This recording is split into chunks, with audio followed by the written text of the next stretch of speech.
Eh bien bonjour ou bonsoir à vous, chère auditrice, chers auditeurs, bienvenue dans ce deuxième épisode de ce podcast, Analogie 57. Aujourd'hui, je suis de nouveau accompagné pour cet épisode de mes deux acolytes, Lucie et Christian. Alors, première question, mais pas des moindres, comment allez-vous? Ça va, super, merci beaucoup. Comment tu vas, Christian? Bah ça va super bien, merci. Et toi, Ced? Ça va très bien, merci beaucoup. Surtout que je suis très content de l'épisode du jour, car aujourd'hui nous allons parler cinéma et d'un film que nous aimons tous les trois beaucoup, il me semble, Whiplash. Ce film va nous raconter l'histoire de Andrew Nyman, batteur de jazz âgé de 19 ans. Nyman va intégrer une prestigieuse école de musique de New York et du pays. Il est très rapidement repéré par le tyrannique et perfectionniste professeur et chef d'orchestre Terence Fletcher. Ce film est écrit et réalisé par Damien Chazelle en 2014 et va nous montrer la difficulté à se faire une place dans un milieu où la concurrence est rude. Dans cet épisode, nous allons donc parler de ce film et de Damien Chazelle. Et comme chaque début de podcast, Lucie va nous faire un résumé de ce réalisateur avant que le film Whiplash ne sorte. Alors, Damien Chazelle est né le 19 janvier 1985 à Providence, dans l'État du Rhode Island, aux États-Unis. Il a, de par ses parents, la double nationalité franco-américaine et parle donc les deux langues. Son père est professeur à l'université et sa mère historienne. Mais ce qui passionne Damien, ce sont les comédies musicales et le jazz. Ses références sont Singin' in the Rain, mais aussi des comédies musicales françaises comme Les Parapluies de Cherbourg ou Les Demoiselles de Rochefort de Jacques Demy. Il fait donc des études de cinéma à Harvard. Il est notamment passionné par son cours d'histoire de cinéma, un cours pas très coté pour des jeunes de 18-19 ans, d'après son professeur. Damien Chazelle affectionne particulièrement la période des années 20. C'est la période du cinéma muet, son passage au parlant, mais aussi la naissance des comédies musicales au cinéma. Durant ses études, il rencontre Justin Hurwitz, avec qui il partage les mêmes passions et qui deviendra surtout le compositeur de ses films. C'est ainsi que Damien Chazelle réalise son premier film musical en 2009, Guy and Madeline on a Park Bench, qui est à l'origine son projet de thèse pour ses études. Un film en noir et blanc avec des acteurs peu connus puisque la distribution est principalement constituée de ses amis. D'ailleurs, sa sœur Anna Chazelle, maintenant actrice, joue dans ce film, et même son père s'est prêté au jeu en incarnant un petit rôle. Guy and Madeline on a Park Bench a une petite vie puisqu'il attire l'attention dans les festivals. Le film est diffusé dans quelques salles aux États-Unis. Il est aujourd'hui disponible sur YouTube en version originale sous-titrée. Pendant ce temps, Damien Chazelle écrit.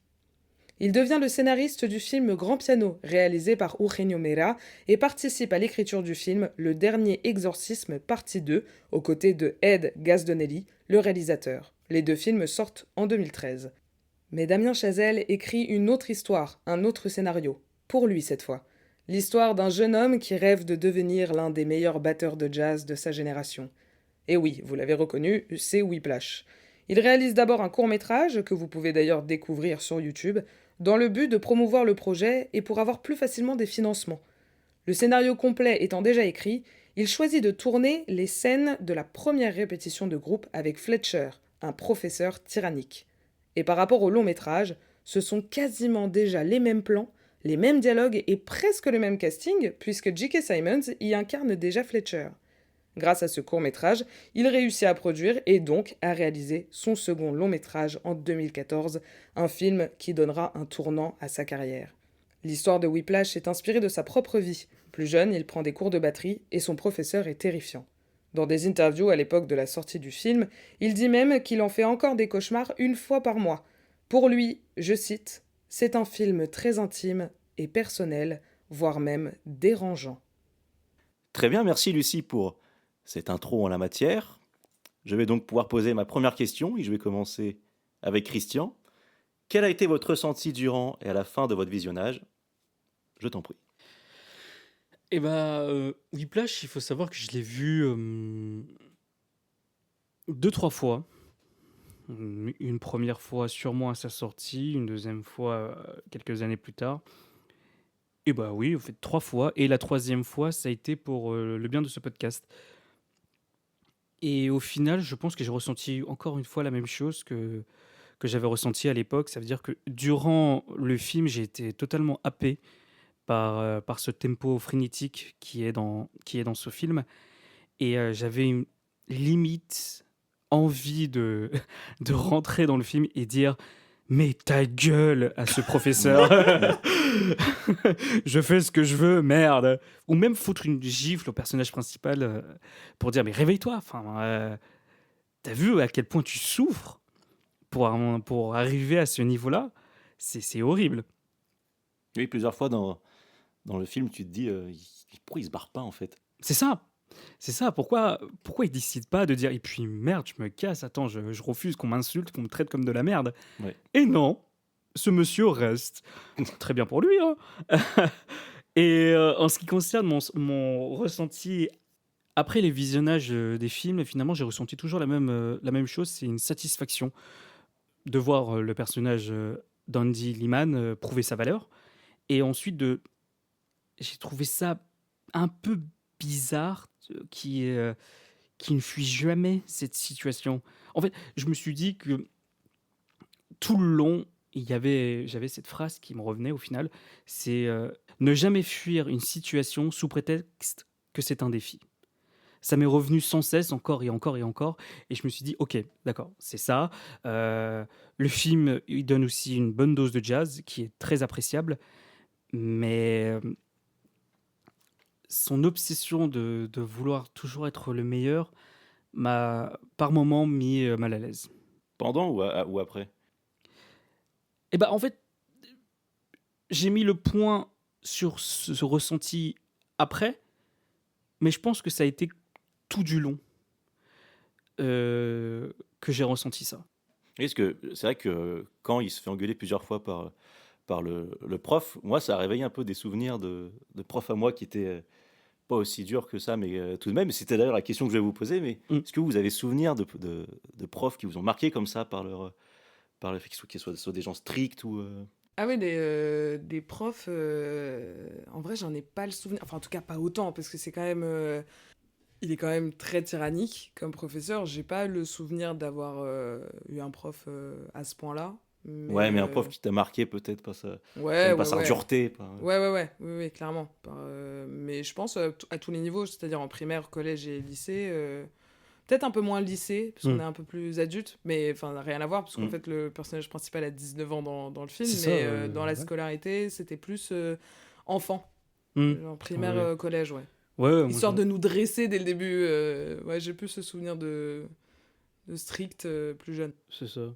Parce que moi, je me souviens que j'ai détesté ma prof d'anglais pendant ma 4e, ma 3e. Mais elle n'était pas du tout stricte. Hein. Rien de tout ça. Je la détestais simplement parce qu'à travers ça, je détestais l'anglais. Oui, tout simplement aussi. Oui, tout simplement. Mais aussi strict, il y en a eu. Mais à ce point-là, non. Ouais. Fort heureusement, non. Ou peut-être pas. Qui sait. Moi, je me souviens que j'avais une prof d'SVT qui vraiment me terrorisait, quoi. Parce que j'étais déjà nul en SVT et elle était terrible. Et à chaque cours, avant d'aller dans ses cours, j'avais vraiment la boule au ventre, quoi. Ah ouais. Et je crois que c'est l'une des seules profs où vraiment j'ai eu ça, où j'avais peur d'aller dans ses cours, quoi. Et du coup, c'est ça réveille un peu ces souvenirs-là, ce film aussi, ce que tu disais, Christian. Et SVT lycée ou collège? Collège. Collège, c'est Ouais. quoi, c'est quoi le programme? Bah, c'était en plus, je l'ai eu 4 ans. Donc c'était 6e, 5e, 4e, 3e. Elle Oh, voulait la pas me boule. lâcher. La boule au ventre pendant 4 ans. Ah ouais. Ouais. Attention au microscope. Et le pire, c'est que j'étais vraiment mauvais au point où j'avais beau réviser, je me tapais des 8, quoi. Ah, dur. C'est pas une matière Dur. faite pour moi, malheureusement. Il y en a un. Non, moi, c'est pas forcément les profs qui m'ont. Enfin, bien sûr, il y en a eu des stricts, mais ça m'a pas plus marqué que ça. C'est plus les élèves, en fait. Si j'avais la boule au ventre, c'est par exemple une interrogation orale. Donc, c'est-à-dire me lever et être interrogé devant toute la classe. Ça, j'étais beaucoup plus terrorisée par ça, ou alors les bruits de couloir, ou les petits. Les commentaires des autres, qu'on retrouve aussi dans Whiplash et dans plusieurs films de Damien Chazelle, des critiques un peu négatives sur le niveau des autres. Enfin là, Andrew Neiman, il pâtit aussi beaucoup du regard des autres. Enfin, il est... c'est une merde Pire que pour ça, les autres, c'est quoi. que... Pardon.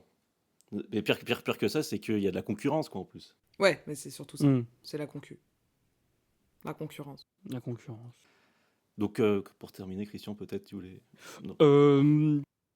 Pour terminer, je trouvais que c'était un bon film. Je sais pas. Non, je sais pas si tu voulais dire un dernier mot. Non, pas forcément, mais je pense que ce que je peux dire, c'est que vous allez adorer détester le personnage Terence Fletcher.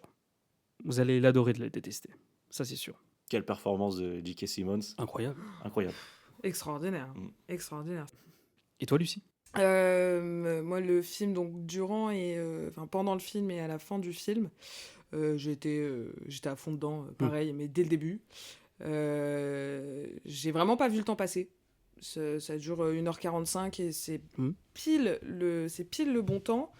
J'ai pas vu le temps passer, j'étais dedans et à la fin, vraiment, je me rappelle, j'ai mis pause, j'ai stoppé le truc et je me suis dit waouh, ok, qu'est-ce que je viens de regarder, c'est trop bien. Et ça faisait super longtemps que j'avais pas reçu une claque au cinéma, enfin en tout cas chez moi, parce qu'il passe plus au cinéma.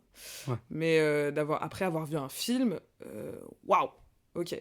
Je me suis posée, je me suis dit ok, je viens de voir une masterclass. Et aussi fou, petite anecdote, 19 jours de tournage. Hein. C'est tout ? 19 jours de oui. tournage. Ok. Waouh. Rythme effréné. Comme quoi. Ouais, mais en vrai, tout est en huis clos tout Ouais. le temps, ouais, donc c'est compréhensible. Et en même temps, c'est fou, en vrai, 19 jours de tournage pour avoir un résultat pareil. Pour 1h44, 45, ouais, c'est incroyable. Ouais. Du coup, petit budget, en vrai. Petit Gros budget. film, petit budget. Petit budget. Avec pas grand-chose, on peut quand même faire un film incroyable. Ouais. Voilà. Donc, grosse claque, et je dirais même qu'en fait, il va prendre la place d'un des films de mon top 10. Ah ouais, là... J'entends. Il grimpe. Carrément. En vrai, je l'ai vu quand je devais avoir 19-20, donc pile l'âge de Andrew. Et le souvenir que j'en ai, c'est que j'avais vraiment adoré le film. Alors, pourquoi, comment, j'ai eu le temps d'oublier le film, donc je l'ai vraiment redécouvert. Mais c'est incroyable. Incroyable. Je suis très très contente de l'avoir revu. Et puis surtout, dans ce contexte du podcast, je suis aux anges, là. Oui, ça régale. Et toi, Cédric, qu'est-ce que t'as ressenti? Qu'est-ce que t'en as pensé? Eh bien, moi, ça remonte à, du coup, 2017, début 2017. La La Land sort en France et ça devient instantanément mon film préféré. Et du coup, je cherche un peu à me renseigner sur le film et surtout sur le réalisateur. Je ne connaissais pas du tout Damien Chazelle. Et donc, j'ai vu qu'il avait fait un film avant ça, qui s'appelait donc Whiplash. Et donc, je regarde Whiplash, et là, je me dis, mais c'est qui ce fou? Qui c'est qui fait des films de fous comme ça? Et du coup, pareil, ça fait partie de ces films que moi, personnellement, j'évite de trop regarder pour pouvoir mieux les apprécier que la prochaine fois que je le verrai, quoi. Donc, j'essaie de le voir tous les 3-4 ans. Et c'est toujours un bonheur, quoi. C'est vraiment... c'est partie de ces films, pareil, où quand tu le regardes, la première fois, à la fin, tu te dis, je viens de voir un chef-d'œuvre, quoi. Tu le sais instantanément, comme tu as dit, je viens de voir une masterclass, quoi. Et c'est pareil, donc c'est un rythme très effréné, il n'y a pas une scène à enlever. J'avais noté une petite phrase d'Antoine de Saint-Exupéry qui disait « La perfection est atteinte, non pas lorsqu'il n'y a rien à ajouter, mais lorsqu'il n'y a plus rien à retirer. » Et ben, je trouve que c'est le cas de Whiplash, où pour moi, il n'y a vraiment aucune scène à retirer. Tout est parfait, que ce soit les dialogues, que ce soit la réalisation, tout est fou. Et pareil, ouais, le film dure 1h40, tu les vois pas passer, quoi. Et le duo fonctionne très bien. Genre, l'alchimie entre les acteurs, entre les personnages, est incroyable. Mais c'est limite, c'était primordial, je pense, pour le film que le duo Fletcher et Neyman, donc mentor et élève, soit parfait, soit absolument équilibré et qu'on y tienne en fait à cette relation. C'est pour ça, comme tu disais tout à l'heure, on l'aime autant qu'on le déteste. C'est pareil, enfin, en tout cas le duo fonctionne super bien et tu aimes ces scènes quand ils sont ensemble. Ça te laisse un peu respirer quand tu vois que quand tu vois que Andrew tout seul, mais t'as qu'une envie, c'est de ok, prochaine confrontation, qu'est-ce qu'il va lui balancer, est-ce qu'il va se calmer, est-ce qu'il va y avoir une évolution, comment il va lui répondre, est-ce qu'il va encore flancher ou pas. T'as envie de la voir, cette relation là, t'as envie d'avoir que des scènes avec les deux ensemble, quoi. Oui, mais alors que pourtant c'est une relation complètement toxique, quoi. Oui, en effet, c'est totalement toxique, mais je sais pas, on l'adore comme on s'en détache aussi. Enfin, il y a une admiration, une adoration de la souffrance. Parce que les deux souffrent. T'as l'impression que les deux souffrent et ils font ça que par passion, quoi. Oui. Tu sais qu'il y a de la passion dans les deux personnages et c'est ça qui est fascinant. C'est peut-être d'ailleurs le seul point commun qui les relie. Ouais, c'est ça. Ouais, je pense. C'est Ouais, la la passion rage qui devient limite de la folie. Ouais. et c'est l'obstination, enfin c'est l'envie de faire, mais une envie qui est ravageuse, quoi. Hmm. Je vais donc pouvoir enchaîner avec ma deuxième question. Y a-t-il une scène, une phrase, un moment du film qui vous a marqué plus qu'une autre et dont vous voudriez nous partager? Oh, bah ça, il y en a beaucoup, en vrai. Moi, j'aime beaucoup toute l'évolution du film, mais il y a quand même... il fallait bien en choisir une. Moi, ce que j'aime beaucoup, c'est la première répétition de groupe avec le professeur tyrannique, donc Fletcher, et Andrew qui assiste pour la première fois. Ça, cette scène-là, enfin ces scènes-là, parce que t'as un moment quand même dans le couloir, donc c'est 3 séquences. T'as les émotions en dents de scie, parce qu'au début, tu découvres ce personnage-là, qui est un peu une entité qui déambule dans les couloirs, qui observe les élèves, qui passe la tête par la porte pour observer les cours. Et là, t'assistes à un de ces cours. C'est la rumeur qui prend vie, et donc qu'est-ce que c'est la réalité? C'est, bon, tu découvres tout de suite que c'est un tyran avec son groupe, mais il dit rien à Andrew Neyman, le nouveau, et comment il se comporte avec les autres. Tu dis, bon, ok, sa réputation est bien celle qu'on entend parler. et, et quand il va après parler, enfin, il donne la chance à Neyman, à Andrew de jouer, de prendre la place du batteur, et là, tu le vois beaucoup plus doux avec lui. Tu te dis, ah, ok, c'est juste il est dur avec les autres, mais pas avec lui, donc ça va être vraiment son poulain, voilà, son élève, où il mise tout sur lui. Même toi, en tant que spectateur, à ce moment-là, t'es là, ah bon, ça va bien se Ah, passer. c'est cool, ouais, ouais, tu te dis, ouais, ok, c'est l'élu, le mec, et donc il donne des petites infos, des petits conseils, genre, vas-y, éclate-toi, c'est le principal, et tout. Et alors là, il joue. Et tu te dis, ok, bon, il s'attarde un peu sur lui parce qu'il a pas le bon rythme, mais tu te dis, c'est normal, il débute, il a 19 ans, il est c'est le plus jeune du groupe. Mm. Bon, bah, oula, j'ai ma voix qui est derrière. C'est le plus jeune, c'est le nouveau, donc tu te dis, bon, c'est normal, il bégaye, enfin, il a du mal à suivre le tempo. Et, euh, et là, bam, là, tu vois le vrai visage du prof et tu te dis, ok, on est qu'à 20 minutes du film et c'est genre même pas 20 minutes et tu te dis, ok, ça part comme ça. Il a trahi tout le monde. Ah bah là, là tu te dis, bon, en fait, t'es pas du tout l'élu, et t'es personne, Ouais. et t'es juste là, mais tu peux dégager en 2 secondes. Et donc maintenant, vas-y, quoi. Oh, ça, cette première scène, elle est extraordinaire. Le plus dur en plus dans cette scène, c'est qu'il y a Neiman qui lui parle un peu de lui, de ses parents, des difficultés de ses parents, que sa mère est partie. Et ça, c'est affreux. Et après, il s'en sert, le prof Fletcher, il se sert de ça pour lui faire encore plus mal après. T'es là, il s'est confié à toi, tu m'as trahi.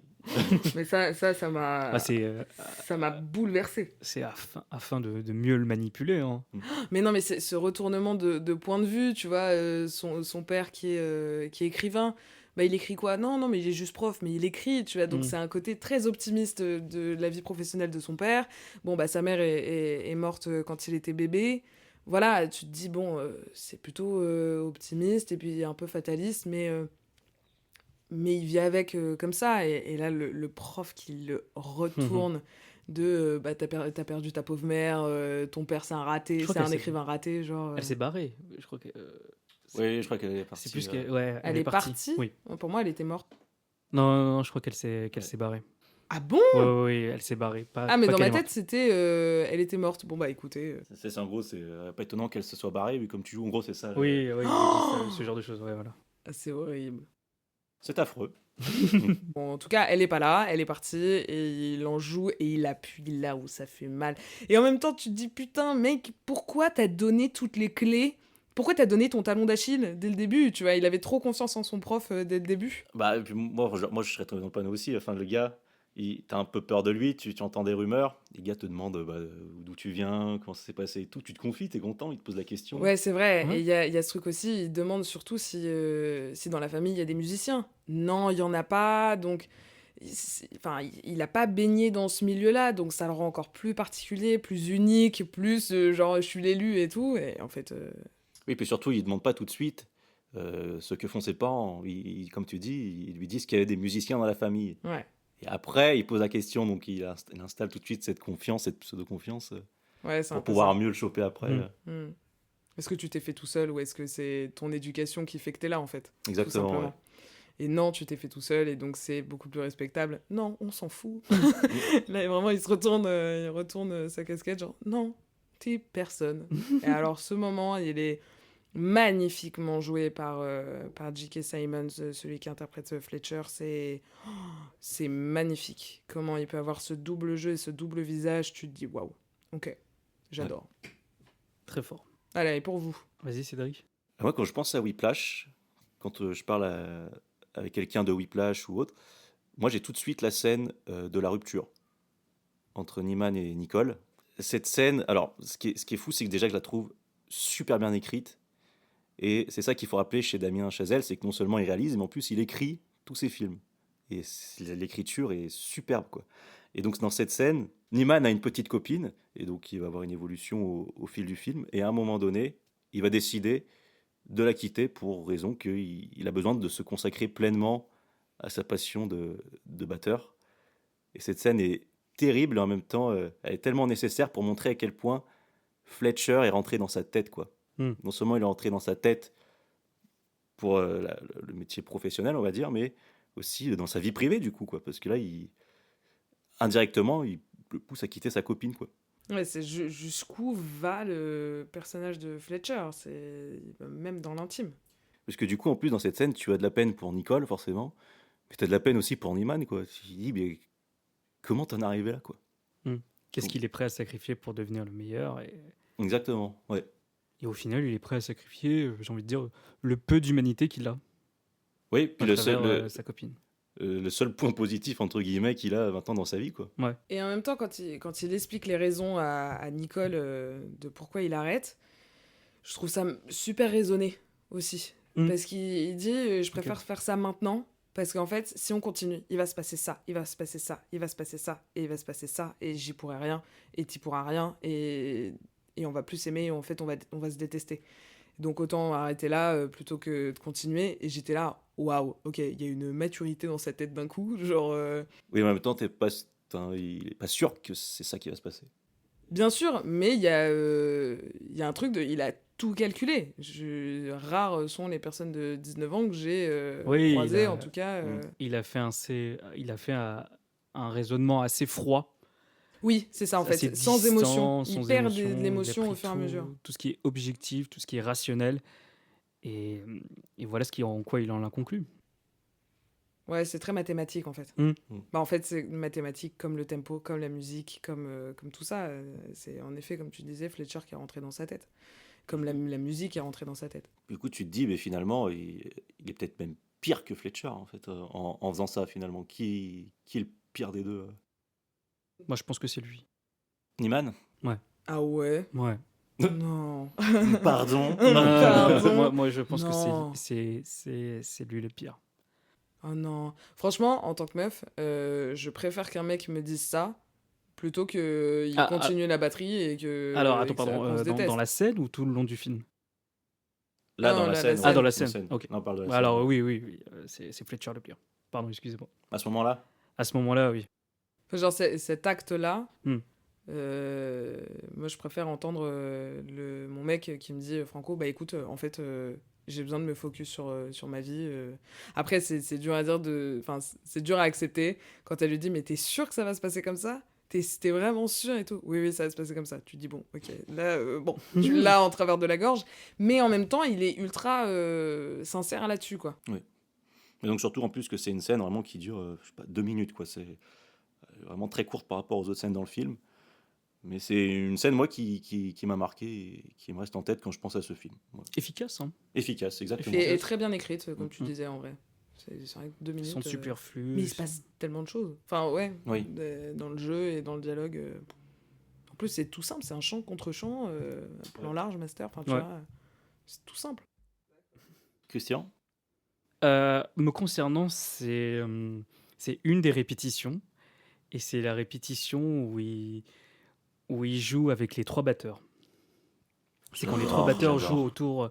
à tour de rôle pour trouver le bon tempo. Évidemment, c'est Et génial. moi, j'ai trouvé cette scène incroyable parce que quand bien même cette scène montre à quel point le personnage de Terence Fletcher est horrible, hein, bah, elle montre également que les trois batteurs, ils refusent et ils n'abdiquent pas et qu'ils insistent encore et encore et encore pour atteindre le tempo demandé. Parce que finalement, tu vois à travers eux aussi leur obsession de réussite et d'excellence et cette recherche de mérite. Et puis c'est vrai qu'il n'y en a pas un qui part, quoi. Il n'y en a pas un qui part Ben, et comme il tu répète. parlais au tout début de concurrence, là, la concurrence, elle est là. Oui. Y a rien de plus flagrant que cette concurrence. C'est ça. C'est-à-dire que, voilà, dès que tu passes, ok, ça marche pas, bah t'espères que les deux suivants, ils loupent pour pouvoir retenter ta chance. C'est ça. T'as raison, cette scène, elle est extraordinaire. Ouais, moi j'ai adoré cette scène et surtout, bah, si j'ai bonne mémoire, la répétition commence à 19h, c'est ça? 21h, je crois. 21h et ils réussissent plus ou moins à 2h du matin. Bah, alors, Ouais, il, c'est ça.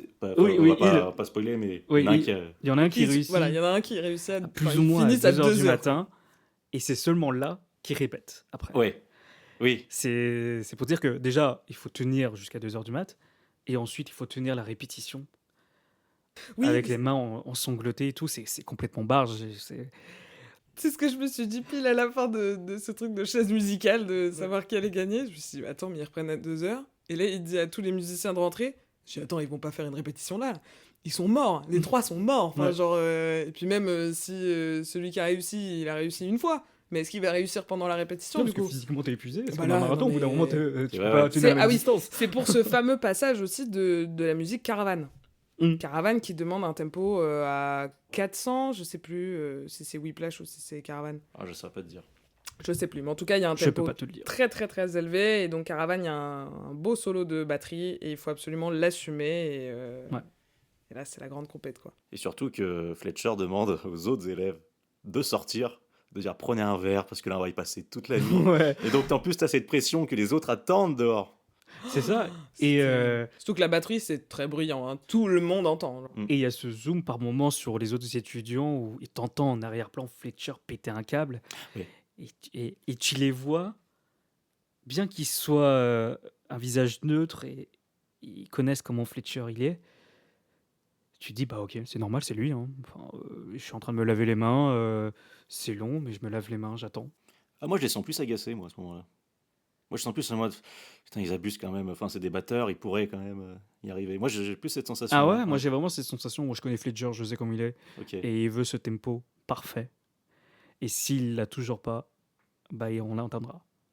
Et même eux, tu vois, même eux, finalement, ils sont prêts à attendre jusqu'à 2h du mat pour faire leur répétition.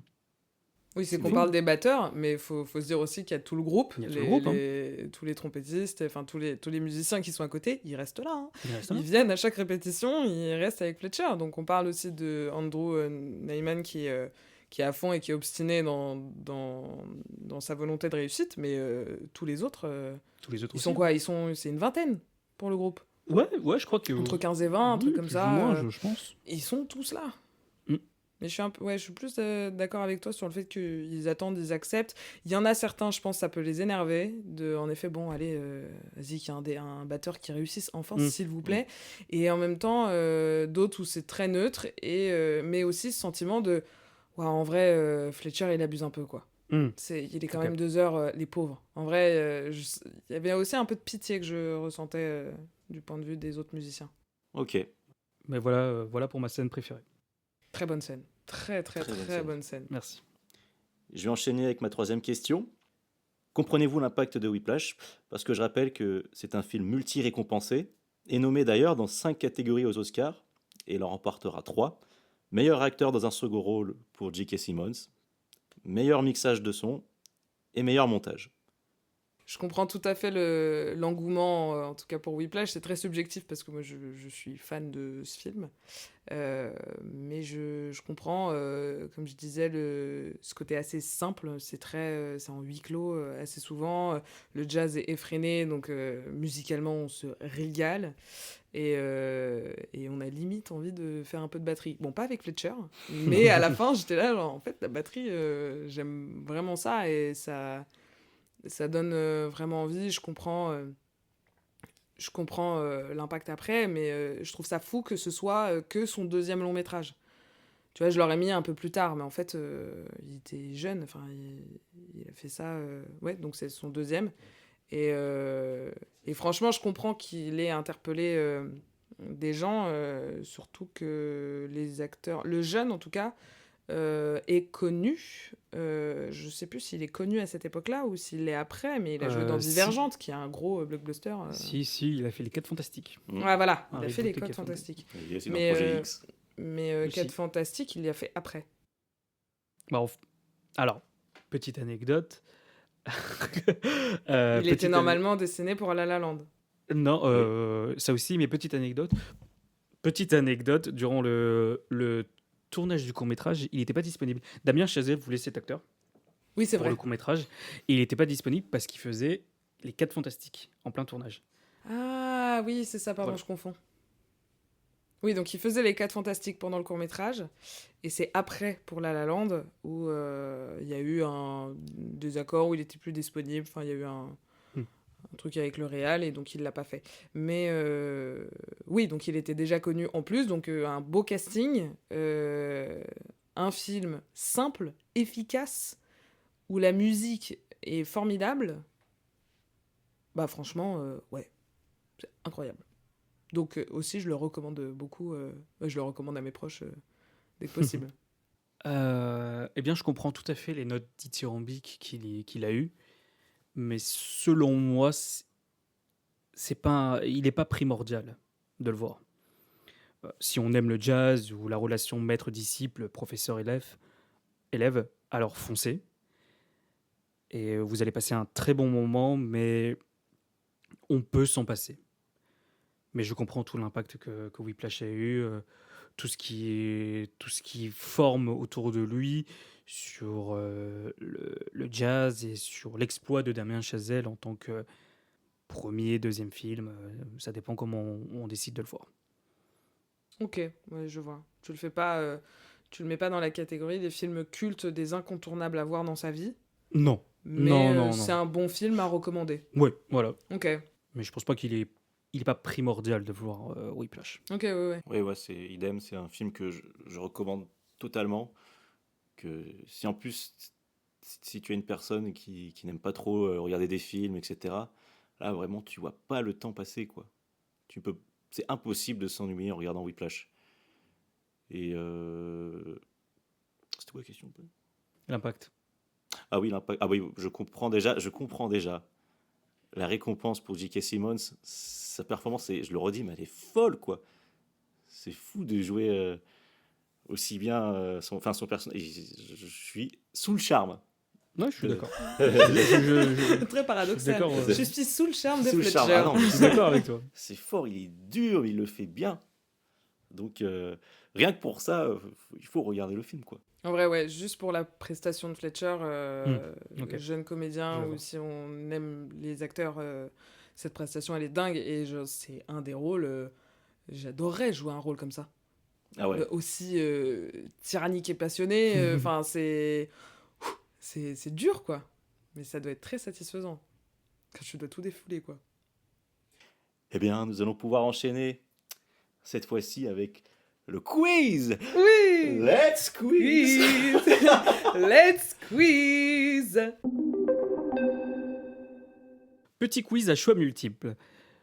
Le film s'appelle Whiplash. Pourquoi? Question simple pour commencer. Référence à un titre d'un morceau de musique, parce que le coup du lapin s'appelle aussi Whiplash, ou référence à Sidney Whiplash, un méchant dans un dessin animé. C'est le titre d'une musique. Tout à fait. Exactement. Whiplash d'Hank Levy en 1973 de l'album Soaring de Don Ellis.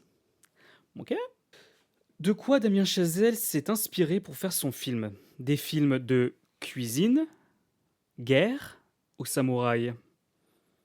Parce que ça découpe. En vrai, Ça tranche. Ça n'a rien à voir. bah, parce que ça découpe. Ça m'a eu de ouf.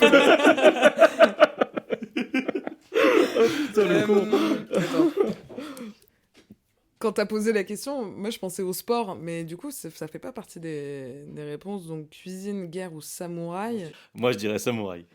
Ok, mais moi je dirais plutôt la guerre. Et bah c'est la guerre. Vas-y. Yes Guerre et gangster. Guerre et gangster. Il dit exactement: avec Whiplash, je voulais réaliser un film dans lequel les instruments de musique remplacent les armes à feu et où l'action ne se déroule pas sur un champ de bataille, mais dans une salle de répétition ou sur une scène de concert. Quel est le nom du musicien qui revient souvent dans le film que utilise Fletcher pour justifier son comportement? Miles Davis, Charlie Parker ou Bill Evans? Bah, Charlie Parker. Non, Charlie Parker, c'est La La Land, Ah bon? je crois. Attends, c'est quoi le premier? Miles Davis, Charlie Parker et Bill Evans.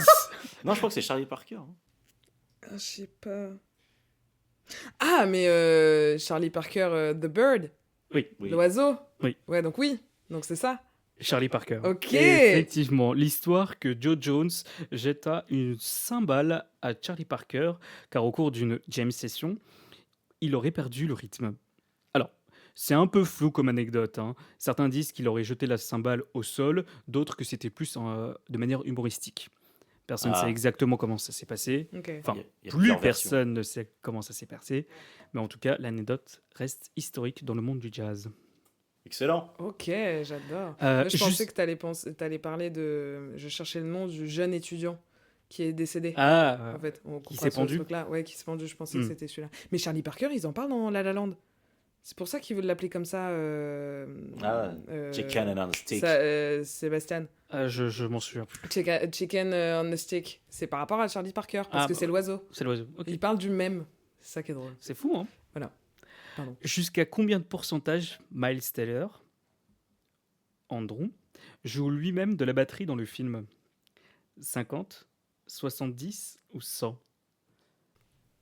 J'ai vu l'info. 70? C'est 70. C'est 70%, Allez. effectivement. Batteur depuis 15 ans, il a dû quand même prendre des cours à raison de 4 heures par jour, 3 fois par semaine. Et les 30% restants, c'est son prof qui le fait. Tout à fait. C'est dingue. Hein. Mhm. Tout à fait. Donc quand même, ouais, 70%, c'est énorme pour le film. Et d'ailleurs, petite anecdote, la majorité des scènes ont été filmées en live. Les répétitions avec les musiciens, c'est du live, principalement. C'est-à-dire qu'il y a du public? Non, c'est du live, c'est qu'ils le font la musique en vrai. Ah c'est ouais, pas ouais, ils d'accord, jouent putain. semblant et qu'ensuite on met la musique en post-prod. La majorité des scènes ont été enregistrées en live. Oh le gogol. Avec du public? Ah, Ouais, avec tout- du public. avec toute l'équipe de tournage derrière, ils étaient là. Oh, vas-y, c'est stylé. Dernière question. De combien est le tempo de Whiplash? Ah, 200, 223, 253. Faut vraiment le voir. ouais, je dirais 200. Je crois que c'est 253. 223. Oh Oh là là. non Voici Il y en le a pas un. tempo de Whiplash. Et bah c'est tout pour moi. Eh bien, c'était super, merci Christian. Merci Et Christian. bah de rien. On peut applaudir. Allez, applaudissements. Merci, merci, merci. De rien, de- Non, on super, parle très avec confiance. intéressant. Ok, J'ai adoré. d'accord, j'entends. Eh bien, nous allons pouvoir enchaîner avec la deuxième partie. Jingle.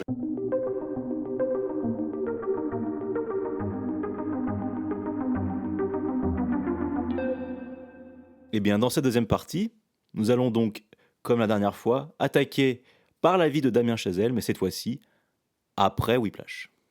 Après le succès de Whiplash, Damien Chazelle sort son troisième long métrage en 2016, La La Land, qui lui permet d'avoir une notoriété plus internationale. Les critiques sont dithyrambiques.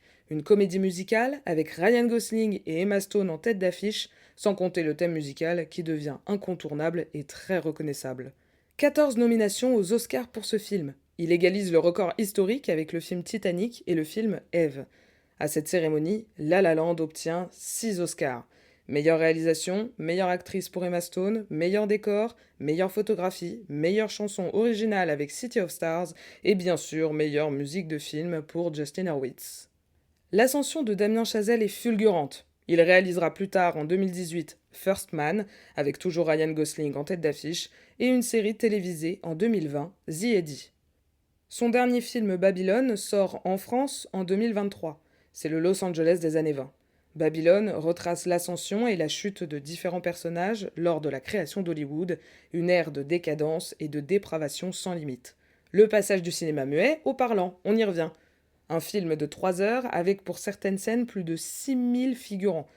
Un projet ambitieux qui ne trouve pas son public aux États-Unis. Mais en France, il n'obtient aucun Oscar, mais remporte tout de même un Golden Globe pour la meilleure musique de film. On retrouve plusieurs thèmes ou éléments récurrents dans la filmographie de Damien Chazelle. Le jazz, de par la musique ou ses personnages, les claquettes, l'amour, évidemment, mais aussi l'amour du cinéma, le travail et l'acharnement pour accomplir sa destinée et ses difficultés à y parvenir, la solitude malgré l'entourage, les décisions de vie, parce que choisir, c'est aussi renoncer, et cette fameuse question, est-ce que ça vaut le coup? Quel en est le prix? Pour Damien Chazelle, le cinéma, c'est d'essayer de se dépasser, ou d'identifier les limites et d'essayer de les dépasser. Il veut sentir que chacun de ses films est un challenge, une espèce de lutte. Alors après Babylone, à quoi peut-on s'attendre?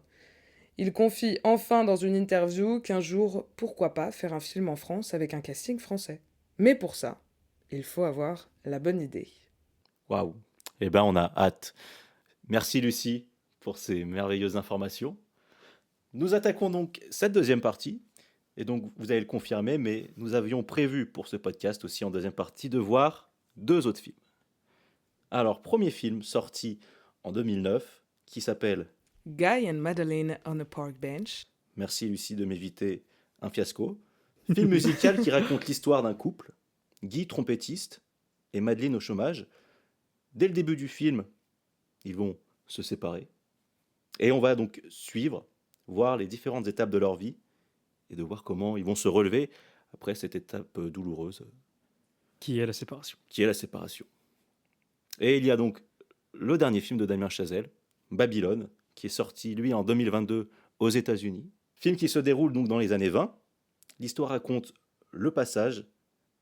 En fait, j'ai pas été clair dans mes. J'ai mis juste des mots-clés. J'étais là. Passage, transition, cinéma muet. L'histoire se déroule donc dans les années 20. L'histoire raconte le passage, la transition du cinéma muet au cinéma parlé. On va y suivre 6 personnages et leur façon d'affronter cette révolution qui va changer l'histoire du cinéma. C'était donc l'occasion de voir le premier film et le dernier film de Damien Chazelle, de voir l'évolution et de connaître peut-être même un peu mieux sa façon d'aborder le cinéma. Christian, toi, qu'as-tu pensé de Guy and Madeline on a Park Bench. Son premier film. Et ouais, C'était compliqué apparemment. c'était pas simple. C'était pas simple. Bon, petit rappel, hein, ça a été dit peut-être précédemment, mais petit rappel, c'est un film étudiant, voilà, qu'il l'a fait pour sa thèse. Mais ensuite, il a décidé de faire une année de césure pour se consacrer pleinement au film. Moi, ce que j'ai tiré du film, je sens qu'il y a un hommage au musical Old Fashion dans les films chantants des années 30. Enfin, il le dit précisément, hein, les films de cette époque ont un sens de l'expérimentation, une énergie et une folie même. Ok, ça sent, ça expérimente, ça tente. Pourquoi pas? Le noir et blanc était un choix esthétique et un impératif de réalisme selon lui. Mais j'ai pas tant apprécié ça, le film. On sent qu'il a voulu faire plus, mais qu'il avait pas de budget. Enfin, il était en manque de moyens. Ça pour le coup, ça se sent. L'histoire se confond et il y a aussi aucune sympathie envers les personnages. En tout cas, en ce qui me concerne, moi, je n'ai éprouvé aucune sympathie envers les persos. Je suis assez d'accord, surtout, je me suis fait cette même réflexion, mais pour Guy, le personnage de Guy. Ouais, enfin surtout lui, parce qu'après, en fait, les filles, moi, les jeunes femmes, j'ai par contre ressenti de la sympathie. Pas toi? Non. Non. Dans ce film, j'ai ressenti aucune sympathie envers les personnages. Peut-être parce que C'est dans l'ordre de l'écriture ou simplement ce manque de sympathie que j'ai envers Guy a débordé peut-être sur les autres personnages. Alors, pour vraiment étayer, faudrait me faire violence, c'est horrible de dire ça, mais pour que je revoie le film et pour me dire, ok, je mettrai à part Guy, et est-ce que vraiment j'éprouve de la sympathie envers les autres personnages? Ouais, j'ai pas aimé. Ah ouais, ouais, J'ai- qu'on te force pour le revoir, oui, en effet. Ouais, j'ai pas aimé, mais je respecte le travail. C'était audacieux, c'était tentant, c'était bien, et enfin bien pour Damien Chazelle, et je sens également qu'il a où La La Land prend racine. Oui, il y a une grosse partie de C'est La ça. La Land et en fait même de sa réalisation en général. Oui, oui. Ouais, ouais. Parce qu'au final, les deux scènes que j'ai plus ou moins appréciées, non, ouais, non, que j'ai appréciées, pour tout dire, et ben, la première, c'est une partie de jazz. Je sais plus s'ils sont dans une salle d'attente pour concert ou pas, je sais pas très bien. Ils sont dans le studio. Ils sont dans Là le où il y a studio. les chanteurs, où ils sont tous C'est agglutinés ça, et d'un coup c'est ça. t'as un mec qui T'as se un lève mec et qui qui se chante. lève, il se C'est met. dans le studio. Ok, moi j'ai cru que c'était une salle d'attente pour un concert. Non, c'est le studio et en fait tu le revois un Hmm. peu après, mais vidé, parce que là en fait il y a beaucoup de monde. Ouais, j'ai beaucoup aimé cette partie. Voilà, là, cette imprégnation de jazz, j'ai énormément aimé. Et ensuite, c'est la partie chantée de Madeleine à la fin dans le restaurant. Ok, Qui là, très clairement, on sent que qu'il y a du futur La La Land. clairement. Voilà. Et toi, Lucie? Et ben pour le coup, moi j'ai plutôt apprécié le film. C'est en effet pas un film où je me dis je vais aller le voir au cinéma, un truc comme ça, parce qu'il est disponible sur YouTube et moi ça m'a fait plaisir de le voir sur ma petite télé. Et, euh, et je l'ai plus vu, en tout cas appréhendé, comme un laboratoire d'un réalisateur qui veut un peu définir ses plans, sa réalisation, sa patte artistique, sa DA en fait. Euh, et c'est vrai qu'il commence son film en noir et blanc, et Whiplash est un peu terne au niveau de la couleur, et quand tu arrives sur La La Land, ça explose de couleurs. Donc j'ai l'impression qu'il s'est plus focalisé sur le cadrage, les mouvements de caméra, ce qu'il voulait raconter avec ses comédiens et à travers leur jeu, et la musique, et pas trop se focaliser sur la couleur. Il y a plusieurs scènes que j'ai beaucoup aimées et dont on voit la patte de sa réalisation. Comme tu disais, les passages musicaux avec les claquettes, la musique, enfin vraiment comédie musicale. Et cette fameuse scène dont tu parlais au début, où ils sont dans le studio et ils commencent à chanter d'un coup. Et il y a ce fameux plan, le panneau qui passe du musicien au danseur, Ouais. qu'on retrouve dans La La Land, mais aussi dans Whiplash. Vers la fin, il y a ce panneau, cet échange, ce dialogue en fait entre le maestro et le batteur. Là, c'est entre donc Guy, le trompettiste, et les deux chanteurs, enfin le chanteur, qui font des claquettes. Mhm. Et ça, c'est caméra épaule, quoi. Il y a en effet pas du tout la technique d'après, mais tout est là. Tout est là. Il y a la scène au tout début du film où ils sont dans le métro, où ils rencontrent une nouvelle fille, hein, Elena. ce qui est Elena, tout à fait, qui va être un peu l'élément déclencheur de leur séparation, j'imagine. Cette scène-là, je l'ai trouvée ultra intéressante à analyser. Les plans, le regard des comédiens. Il n'y a pas beaucoup de dialogue en fait dans ce film. Non. Il y a vraiment très peu de dialogue. Et ça se retranscrit aussi sur le fait que Guy, le mec, t'as l'impression que en fait, il ne sait que communiquer avec sa trompette ou dans le silence. Même à la fin, il revoit Madeleine et il joue de la trompette, quoi. Il n'arrive pas à lui parler. Lui, son truc, c'est il ne peut que communiquer par la musique. Et ce film, c'est un peu comme ça. Que du silence, de la musique, des regards. Et vraiment, je l'ai pris comme un laboratoire. Et c'est très sympa à regarder. Et c'est très satisfaisant de voir toutes les sources de Damien Chazelle. Là, tu te dis, ah, ok, je l'avais vu quand j'ai revu les films, du coup, quand j'ai découvert et que j'ai revu certains films pour préparer le podcast. J'avais commencé par regarder Guy and Madeline, et ensuite j'ai savouré en fait les suivants. Parce que j'étais là, ah oui, ok, bah là maintenant je comprends. Là je comprends ce plan, là je comprends pourquoi il veut faire ça. Et tu vois toutes ces inspirations au tout début. Très très très vite. Et la musique de Justin Hurwitz, je l'ai trouvée magnifique. Il y a un moment où il y a plein de plans sur les passants, sur la vie en général, c'est pas les comédiens. Et là, il y a une magnifique musique derrière. Et je me suis dit, waouh, waouh, ok, j'adore. J'adore. La musique, d'ailleurs, je l'écoute en boucle maintenant. Euh, mais c'est, je pense, grâce à ce film qu'il a trouvé sa marque, quoi.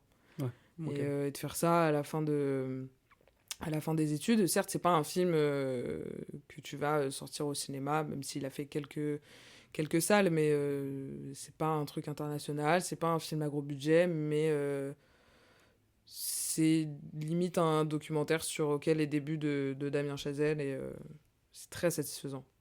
Moi, j'ai beaucoup aimé. Et toi, Cédric, qu'est-ce que t'en as pensé? Bah écoute, à t'écouter parler, tu m'as un peu fait changer d'idée en fait. Oh. Non, c'est vrai, alors, ça restera comme ça que moi j'ai pas aimé non plus, mais à respect quand même parce qu'effectivement, quand j'ai regardé le film, j'étais là, j'ai pris le truc en mode ouais, mais il a fait Whiplash, il a fait La La Land et il fait ça. Mais en fait, c'est son premier film. Et en plus, comme tu disais, Christian, film étudiant. C'est ça. C'est son film. projet de thèse Ouais. pour la fin de Harvard.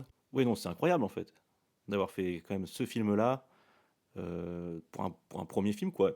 Et alors, moi, étrangement, c'est la scène d'ouverture que j'ai aimée et la scène de fermeture, la dernière scène que j'ai aimée.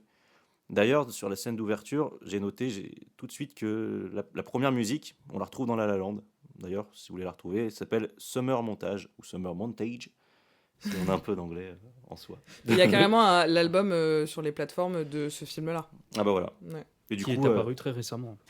Ah ouais? Ouais. Récemment? Bah, comme le lien sur YouTube, en fait. Ils l'ont sorti il y a pas longtemps. et du coup, tu disais qu'il y avait dès le début l'univers de La La Land, bah là complètement. Ouais, Pour le oui. coup. Et c'est vrai qu'en fait, dès ce premier film, il a déjà sa patte en fait. Il y a la patte Damien Chazelle. Tout à fait. Voilà. Et donc la scène d'ouverture, ce que j'ai aimé là-dedans, c'est que on comprend qu'ils sont en train de se séparer sans un mot, comme tu disais. T'as pas besoin de mots, juste tu sais que là c'est la fin. Et la scène de fermeture, donc où il lui joue de la trompette, voilà, c'est sa façon lui, ouais, comme tu disais, de lui écrire une lettre en gros, Mm. et de lui dire adieu. Et donc c'est ça que j'ai beaucoup apprécié dans ce film. Je l'ai trouvé très fourni, en tout cas, alors qu'il n'y a pas tant de dialogue. Et je trouve ça assez compliqué, à travers une réalisation, d'exprimer ce qui n'est pas dit. Mais alors là, il faut tout exprimer, sachant qu'il y a vraiment très très peu de dialogue. Et c'est même après ce film-là que j'avais noté la majorité des thèmes que voulait défendre Damien Chazelle, entre l'amour, le jazz, le travail, difficulté de la vie, la solitude, la difficulté à communiquer. On retrouve tout dans ce film. Le film regroupe tous ces thèmes que défend Damien Chazelle, et ensuite il le parsème un peu dans ses films. Et ça, je trouve ça super beau. En sortant d'école, ok, les thèmes, c'est ça, ça, ça, ça, et je vais faire ma réal comme ça. Au moins, il sait où est-ce qu'il va après ça, quoi. Donc pour Guy and Madeline on the Park Bench, c'est disponible gratuitement sur YouTube, et donc si vous aimez Damien Chazelle et que vous voulez voir la source, en tout cas, ça peut en effet vous intéresser. Vous attendez pas à quelque chose de grandiose comme Whiplash, La La Land ou Babylone, mais on voit un peu la source de Damien Chazelle. Et Babylone alors. Mais Cédric, je t'en prie, tu peux commencer. Donc Babylone, alors j'ai eu la chance de le voir avec mon cher camarade Christian. C'est moi. Et je l'ai revu là, très, très récemment pour le bien du podcast. Sans moi. Cette fois-ci sans Christian. Ah, vous l'avez vu à la sortie, ou pas? Non, mais ça faisait pas très longtemps qu'il était sorti, effectivement. Vous l'avez vu au cinéma? Non, même pas. On Ah. l'a vu chez moi. Ça faisait pas trop longtemps. Ouais. Ça Ouais, pour le coup, c'est oui, pas- ça faisait pas très longtemps qu'il était sorti. Et moi, j'avais en tête ces infos que Babylone n'avait pas été un succès au cinéma. Surtout aux États-Unis. Je crois qu'en France, il a quand même plutôt bien marché. Je crois qu'il a fait plus d'1 million d'entrées, donc, ce qui est pas mal quand même en France. Il a cartonné. Mais aux États-Unis, même au niveau des critiques, les gens n'étaient pas contents, quoi. Et donc, j'ai regardé ce film une première fois avec ces critiques en tête. Et moi, j'ai adoré pour le coup.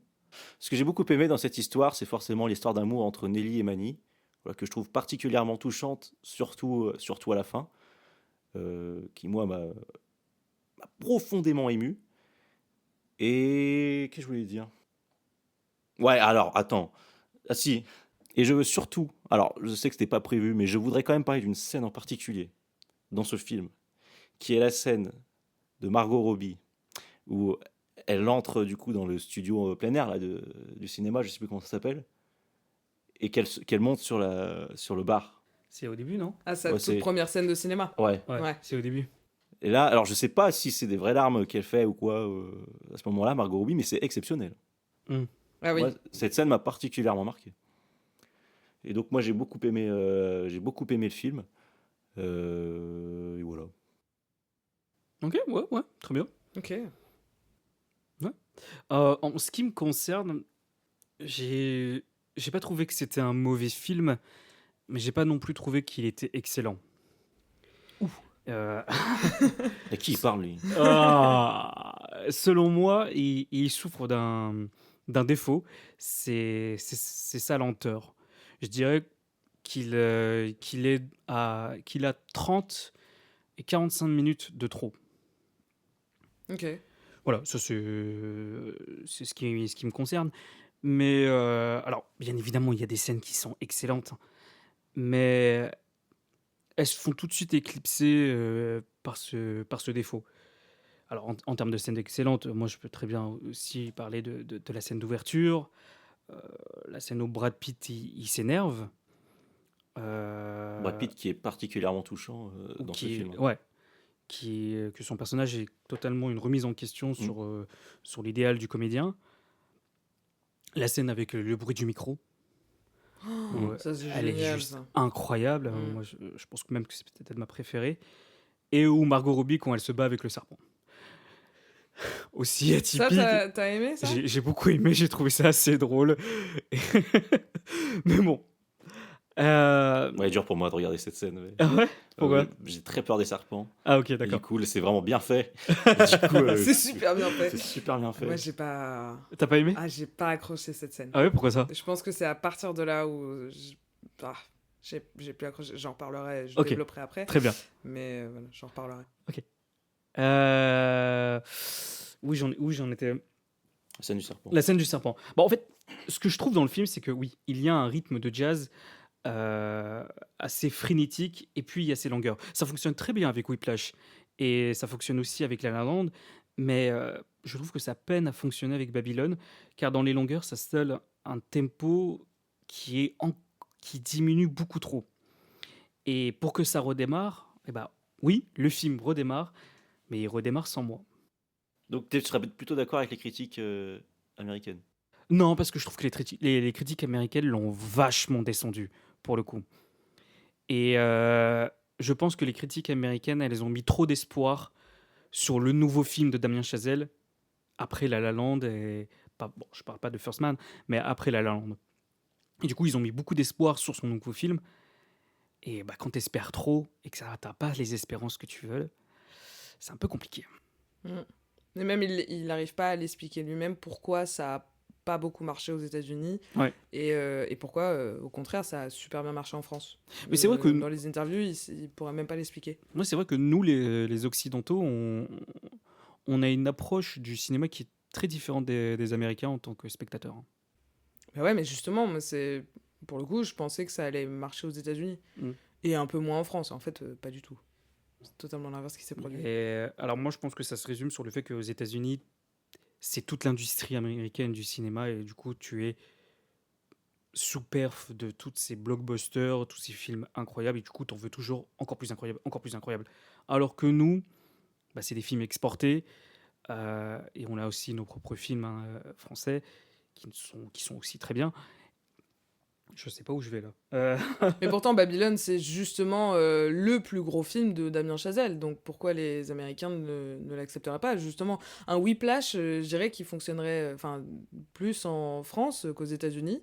Au final, il est super bien marché là-bas. Mm. Et Babylone, qui est énorme au niveau du budget, de la faisabilité, même comme tu disais, on suit 6 personnages, c'est énorme. Il dit même que c'est un film, le monteur disait que c'était un film choral, et que du coup, faire rentrer toute l'histoire des personnages, de tous ces personnages et de tous ces points de vue, c'était quasi mission impossible. Mais Damien Chazelle voulait absolument ça. Donc c'est un énorme film. Et donc pourquoi justement celui-là n'a pas marché aux États-Unis alors qu'un plus petit film, Whiplash, avec 2 personnages principaux et quelques personnages secondaires, ça marche quoi. Parce que c'est trop.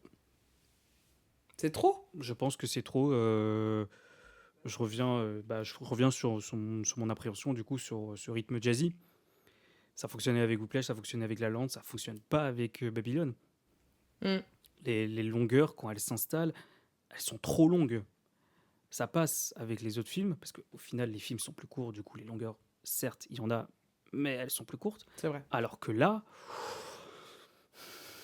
il y a un bon moment où c'est plat, et ça redémarre en trompe, et tu fais waouh, non, là, tu.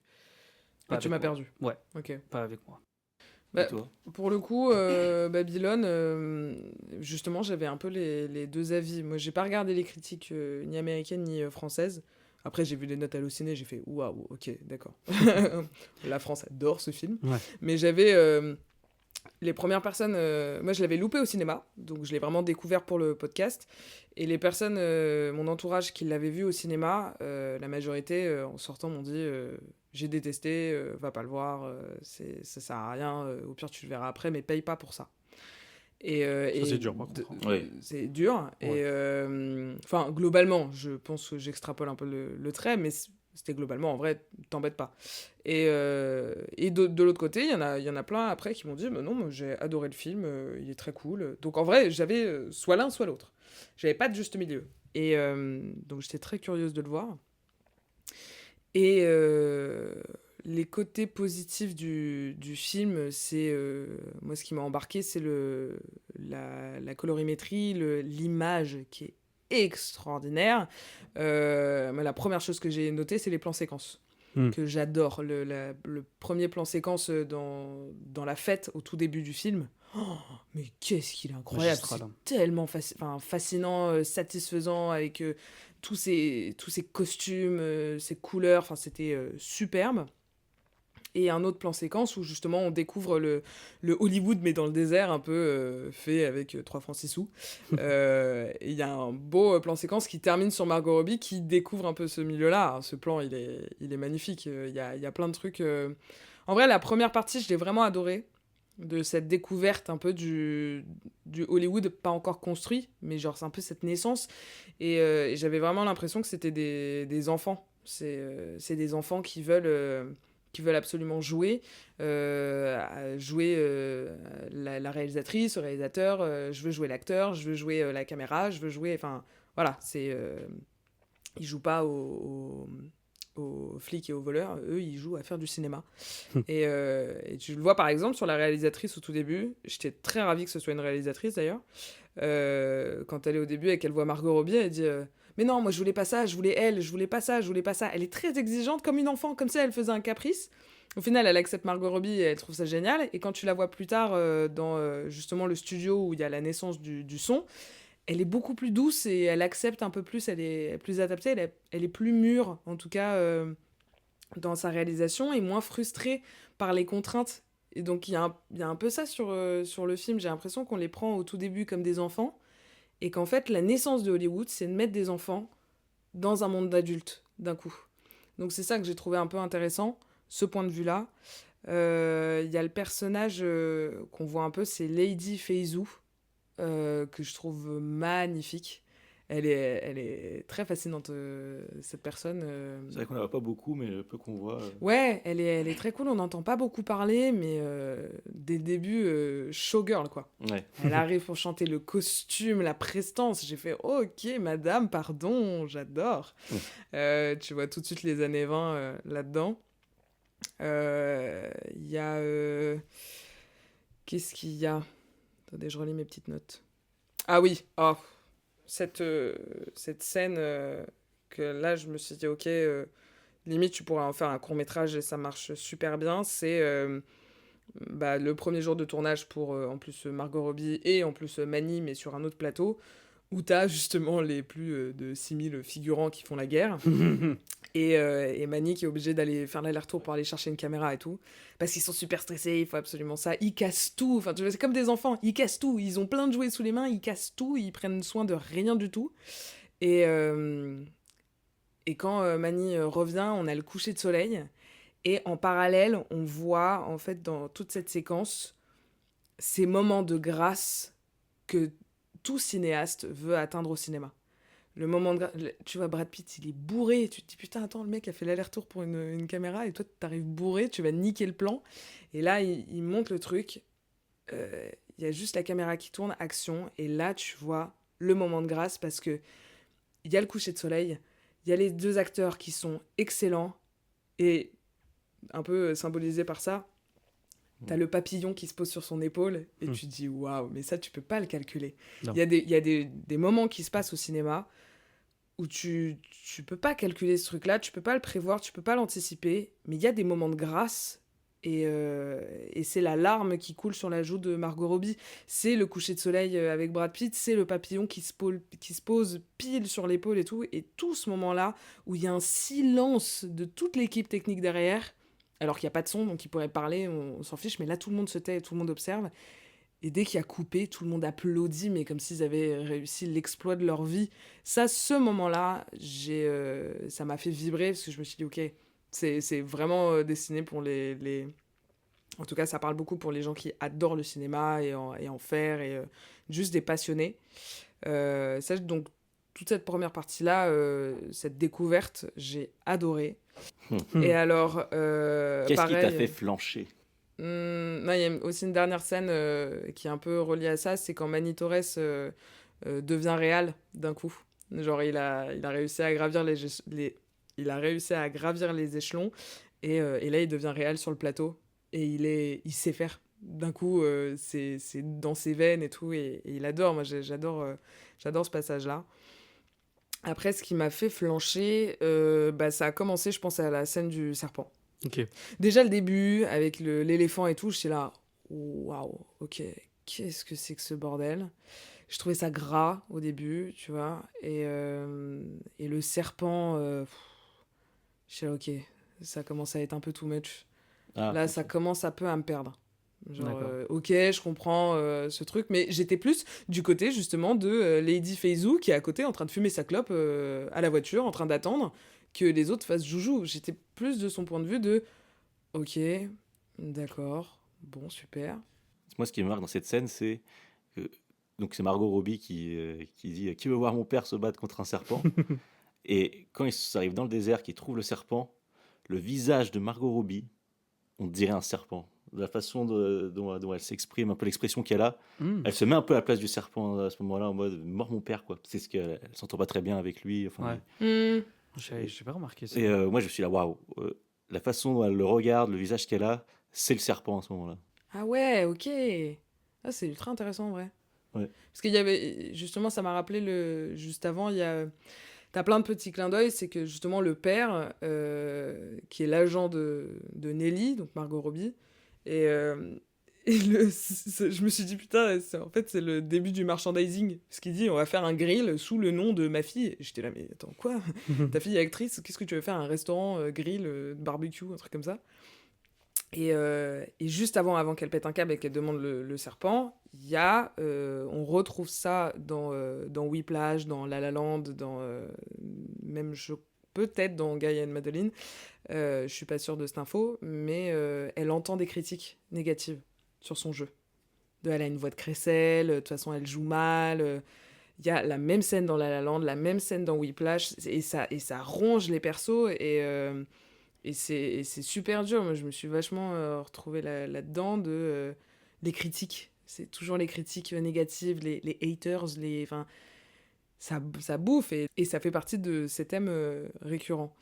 Mais j'avais pas fait le lien avec Margot et sa tête de Et serpent. ouais, si, Non, moi non si plus. vous regardez le film ou ce passage-là, vous verrez. Quand il est en tête, c'est assez flagrant. Ok.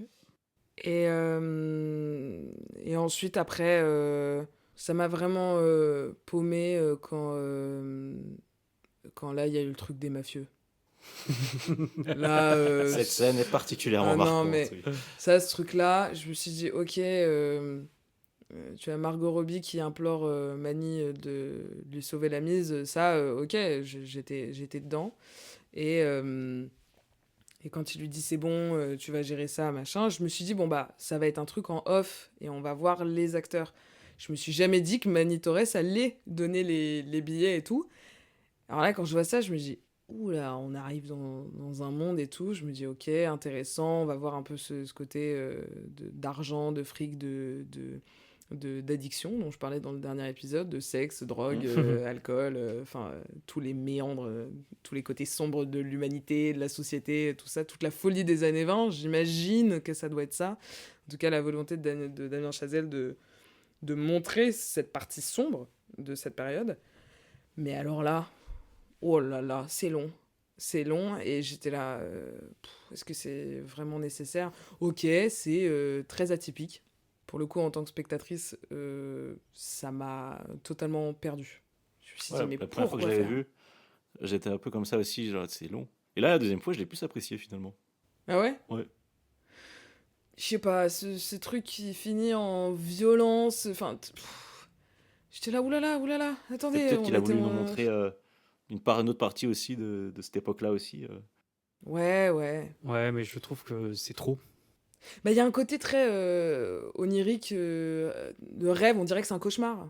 Et pas que c'est la réalité. Enfin, en vrai, un peu comme tout le film. Tu vois, la première fête, t'es là, oula, il y a un éléphant qui débarque et tout. C'est possible. Je sais pas. Et puis le mec qui joue McKay, là, justement, qui attend l'argent, tu vois, il a les yeux rouges, le teint pâle, les Ah dents bah, jaunes et tout. Quel Toby. acteur, mon Dieu, quel acteur. J'ai oublié son nom. Tobey Maguire. Spider-Man. Quel enfer Très de content dire de à le ça. revoir, hein. Ça fait un moment qu'il avait disparu des écrans. Ah Mm. non, mais il est superbe là-dedans et avec son garde du corps colosse et tout, je me suis dit, ouais, ok, ça m'a pas surpris de voir un mafieux dans cet état, dans le sens où c'est un peu, peut-être un peu caricatural. Je me suis dit, ok, il est drogué. Après, il est assez fou, il joue super bien le truc de, bah, on va faire un film, on va faire un film. Et je vais, waouh, ok, il est vraiment très flippant.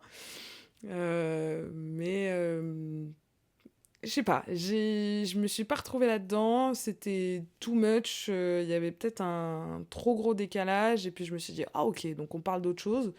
Du coup, ils sont obligés de fuir, enfin... Ok, le film prend un autre tournant que je n'avais pas du tout anticipé, ou en tout cas ça m'a beaucoup surprise, et j'ai pas réussi à prendre le virage, on va dire. Mais il y a plein de choses qui sont bien dans ce film. Rien que l'image, ça vaut le coup de le voir. En vrai, c'est une expérience et c'est 3 heures. Ouais. Moi, je suis très contente de l'avoir vu. Ça, pour le coup, je regrette absolument pas. Est-ce que je vais le revoir? Je sais pas, un non catégorique ni un oui certain. C'est pourquoi pas selon la situation. Mais en tout cas, tout le côté technique au niveau de la couleur, de l'image, du son, moi pour le coup j'ai adoré et j'ai pas forcément ressenti de longueur. Ok. J'ai pas ressenti de longueur dans le film. Il y a plus des scènes qui m'ont décalé, on va dire, D'accord. où je me suis pas retrouvée dedans. C'était un peu en dents de scie dans le film et beaucoup plus exponentiel en tout cas vers la fin. Mais j'ai pas senti de longueur. Au niveau du rythme, ça allait. En tout cas de mon point de vue. Nous approchons tout doucement de la fin de cet épisode, mais avant ça, avant de conclure, nous allons faire comme le premier épisode, faire quelques recommandations, une chacun, et je propose de commencer par Lucie, donc recommandations en lien avec soit le réalisateur, le film, Whiplash, qui était comme le sujet du jour. Ma recommandation pour Whiplash, c'est Saul de Disney Pixar. Parce que c'est clairement un film qui parle de jazz. Un professeur de musique dans une école qui rêve d'être jazzman et de jouer dans un groupe de jazz. Donc on est clairement dans le thème. Et c'est un beau film qui n'est disponible que sur la plateforme. Il n'est jamais sorti au cinéma, parce que c'était pile au moment du confinement, en 2020.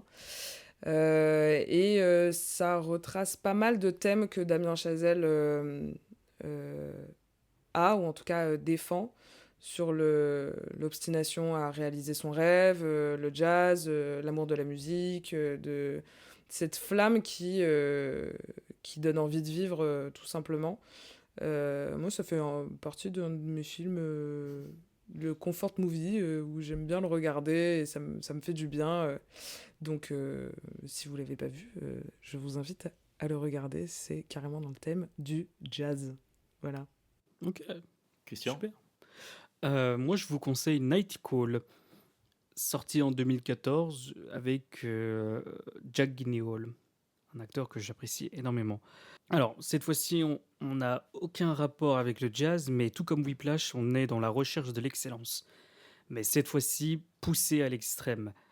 Jack Gyllenhaal interprète à merveille un sociopathe prêt à tout pour vendre les meilleures images chocs au JT du soir en tant que pigiste.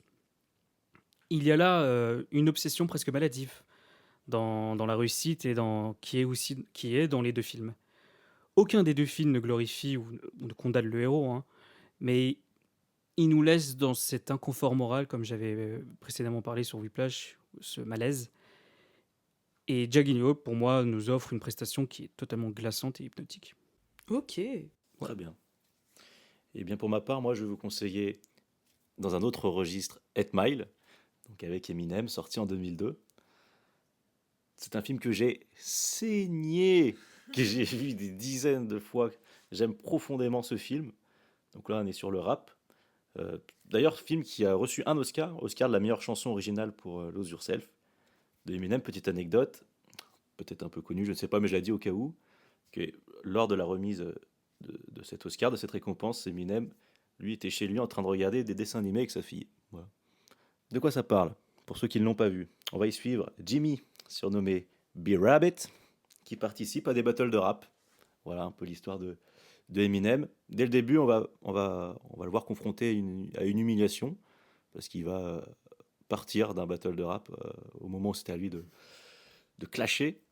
Et donc on va suivre ensuite toutes les moqueries qu'il reçoit, toutes les motivations aussi avec ses amis, et comment il va faire pour remonter sur scène. Et il y a des battles de gang, etc. Et c'est assez stylé.